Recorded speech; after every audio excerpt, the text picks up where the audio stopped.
Sambil kitanya harus punya rencana. Kitanya kemana? Kita harus hijrah, Pak.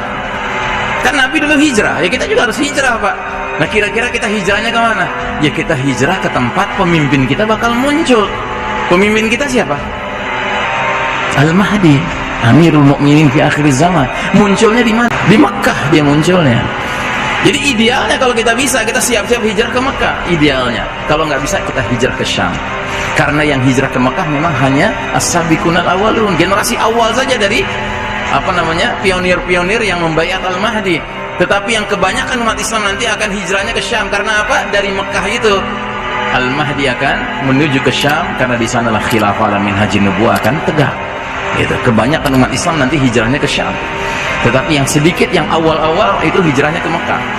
Karena mereka ingin menjadi as-sabiqunal awwalun yang registrasi langsung kepada Al-Mahdi pada masa Al-Mahdi masih sepi pendukungnya. Gitu. Baik, kemudian yang berikutnya, global famine, kelaparan mendunia terjadi. Makanya ada dalil mengisyaratkan kalau kalian sudah lihat bintang berekor di bulan Ramadan, simpan makanan sekuat kemampuanmu. Ya. Karena apa? Nanti akan terjadi kelaparan di mana-mana. Ya bayangkan 40 hari 40 malam matahari bersinar karena tertutup oleh kabut asap tebal, maka tanah tidak bisa kena matahari, tanaman, tumbuhan, pohon-pohonan nggak menghasilkan. Maka orang di mana-mana kelaparan. Dan yang mengerikan kalau orang sudah kelaparan, terjadilah saling berbunuhan memperebutkan makanan. Gitu. Nah, yang kelima, yang mungkin nggak pernah kita bayangkan adalah akan terjadi shutdown of modern technology. Teknologi modern ini berhenti aktif, Pak, berhenti beroperasi. Bagaimana penjelasannya? Ya bayangkan batu besar, Pak, bergerak dengan kecepatan puluhan ribu kilometer per jam, bergesekan dengan udara, tentu menimbulkan induksi besar-besaran. Yang orang barat katakan akan terjadi fenomena EMP, electromagnetic pulse. Maksudnya apa? Semua benda-benda kelistrikan macet, nggak bisa dipakai lagi. Termasuk tumbukan keras batu kepada tanah itu, dataran-daratan itu, menurut ahli fisika akan merubah sifat zat-zat tertentu. Kayak besi itu nanti akan jadi lengket. Makanya instrumen-instrumen yang terbuat dari besi yang sedikit rumit nggak bisa dipakai lagi nanti.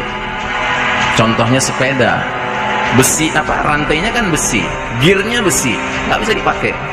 Bedil, pelatuknya besi, pelurunya besi, nggak bisa dipakai. Dan inilah yang Nabi maksudkan dalam hadis sahih riwayat Muslim. 3 kali Nabi sebutkan di hadapan para sahabat, wa'udtum min haitsu bada'tum, wa'udtum min haitsu bada'tum, wa'udtum min haitsu bada'tum. Kalian akan kembali kepada kondisi seperti sedia kala. Kalian akan kembali kepada kondisi seperti sedia kala.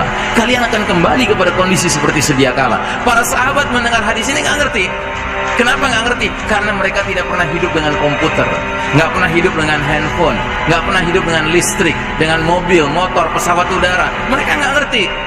Kita yang hidup di era teknologi canggih sekarang ini membaca hadis ini bisa membayangkan, oh ini maknanya akan terjadi setback of civilization. Peradaban bakal mundur ke belakang lagi. Makanya hadis-hadis tentang peperangan di akhir zaman mengisyaratkan Al-Mahdi dan pasukannya berperang dengan tombak, dengan pedang, dengan panah, berkuda lagi. Ya. Nah, jadi saudaraku rahimakumullah, Syekh Mubayyad dalam kitabnya Ensiklopedia Akhir Zaman mengatakan shutdown of modern technology tidak buruk bagi umat Islam, malah dia berkah bagi umat Islam. Kenapa? Karena dia berlangsung di seluruh dunia.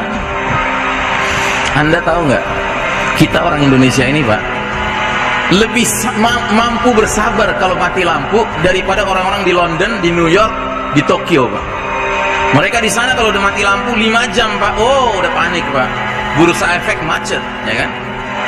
Kalau kita kan alhamdulillah sering dilatih sama PLN kan, mati lampu sekian jam kita sabar. Kita tinggal panggil anak cucu, kumpulin, ayo store hafalan, nah, gitu ya kan? Kita tahu harus berbuat apa, nggak panik kita. Nah, jadi Syekh Mubayyad mengatakan shutdown of modern technology, it's not bad for the Muslims, it's good for the Muslims, bagus malah buat umat Islam. Kenapa? Karena begitu dia terjadi, umat Islam bisa istirahat. Istirahat dari apa? Dari perlombaan mengejar ketertinggalan di bidang teknologi menghadapi barat kafir. sebuah perlombaan yang pada hakikatnya nggak akan pernah bisa kita menangkan, Pak. Kenapa? Karena barat kafir nggak rela kita memenangkannya. Jangankan memenangkannya, Pak, setara dengan mereka aja nggak boleh. Buktinya apa? Putra-putra muslim yang cemerlang otaknya, kalau belajar ke Amerika, belajar ke Eropa, itu nggak diizinkan pulang, Pak. Dikasih warga negara setempat. Brain drain, Pak, disedot, Pak, pikirannya. Nggak boleh bermanfaat buat negeri-negeri muslim. Kalau ada sebuah negeri muslim punya gagasan bikin pembangkit tenaga listrik nuklir, dipersulit, Pak, termasuk PBB mempersulit. Gitu. Kenapa? Mereka nggak mau negeri muslim maju di bidang teknologi. Akhirnya apa yang Allah lakukan? Allah shutdown aja teknologi. Kalau sudah di shutdown, Pak, kita dengan barat kafir menjadi setara, Pak. Jadi 0-0 situasinya. Dan kalau sudah seperti itu, Pak, kaedah orang Betawi baru boleh kita pakai, Pak. Lo jual, gue borong, gitu, ya kan? Dengan catatan kitanya latihan, Pak, persiapan. Nah, persiapannya apa? Ya diantaranya laksanakan hadis Nabi yang sudah kita dengar dari dulu. Didiklah anak kalian memanah, berkuda, berenang. Ini hadis bakal berlaku, Pak, nanti, Pak. Dan jangan kita sok-sok modern dalam menafsirkan hadis ini. Ustadz, itu maksudnya bukan benar-benar memanah, Ustadz, belajar nembak. Oh sorry, nggak ada hadisnya tuh Al-Mahdi pakai M16, pakai AK-47, nggak ada. Gitu. Ustadz, itu bukan benar-benar berkuda, Ustadz belajar bawa tank, belajar bawa jet, gitu kan? Nggak ada tuh hadisnya. Isa alaihissalam nanti turun naik Phantom, naik Stealth, gitu. Nggak diantar malaikat. Nah, jadi saudaraku rahimakumullah, ya, inilah yang harus kita antisipasi dalam waktu dekat ini. Kita nggak tahu kapan waktu itu akan terjadi, tapi kalau melihat perilaku manusia hari ini, Pak, tampaknya azab Allah is very close, sudah sangat dekat, Pak. Karenanya kita harus mempersiapkan diri dan keluarga kita, ya, untuk menghadapi situasi huru hara akhir zaman yang di satu sisi mengandung banyak kesulitan-kesulitan, tapi di lain sisi bersamaan dengan kesulitan itu ada kebaikan, ada busyra, ada kabar gembira. Apa itu? Hadirnya pemimpin kita dan berpindahnya kita ke babak kelima, ya. Ini yang harus kita sadari, Pak, bahwa ajaran Islam adalah ajaran yang menginginkan kita ini optimis dengan kabar-kabar gembira, tapi nggak sampai menjadi lupa daratan. Kita harus ingat untuk dapat kabar gembira itu ada kesulitan-kesulitan yang harus kita hadapi. Dan jangan cuma melihat kesulitan-kesulitan sehingga kita jadi pesimis, padahal ada kabar gembira di balik kesulitan-kesulitan itu yang harusnya membuat kita optimis. Inna ma'al usri yusran, inna ma'al usri yusran. Bersama kesulitan ada kemudahan. Bukan sesudah kesulitan, Pak, ada kemudahan. Tidak, bersama kesulitan ada kemudahan. Makanya ketika Nabi berbicara tentang kabar gembira Al-Mahdi, Nabi menggunakan kalimat ubasyirukum bil mahdi yub'atsu fi ummati.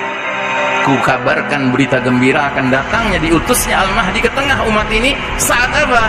Saat perselisihan antar manusia menjadi-jadi, saat gempa semakin sering, ya, dan Al-Mahdi akan memenuhi bumi secara merata dengan keadilan setelah bumi dipenuhi secara merata dengan kezaliman di babak keempat ini.